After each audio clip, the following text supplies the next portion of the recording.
Somehow my ex-boyfriend found me. I never thought I'd see Josh again. I moved to a new town, dyed my hair, and even changed my name. I go by Maddie now. I made it impossible for him to come back into my life again. But then I saw him outside my apartment window, standing underneath a streetlight across the street. It was dark, but I swear it was him. I'd recognize his curly red hair anywhere. He waved, barely raising his hand, and then in a blink he was gone.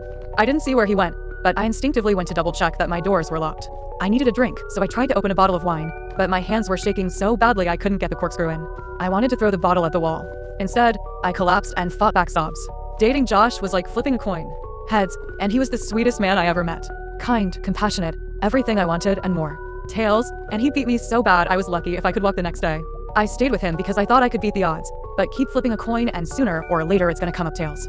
I decided to end things with Josh the day he proposed. Until that moment I pretended that everything might still work out.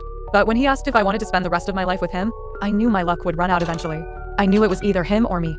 I made my decision and the guilt of it has stuck with me ever since. That's why I think I'm seeing Josh now. I must have imagined him. You take a bit of guilt, stir in a dash of anxiety, and a heaping helping of trauma, and your brain will start to play tricks on you. You'll start seeing things that aren't there, maybe even a certain ex-boyfriend. Which is why I decided to put my mind at ease. I grabbed a baseball cap and some sunglasses, my car keys, and a shovel.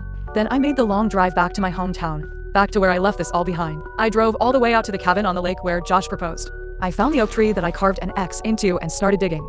I'm sure I didn't actually see Josh.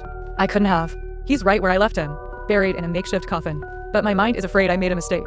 That I didn't bury him deep enough, or that I left behind some evidence. The only way to put those thoughts to rest is to look at him one last time and know that he can't hurt me anymore.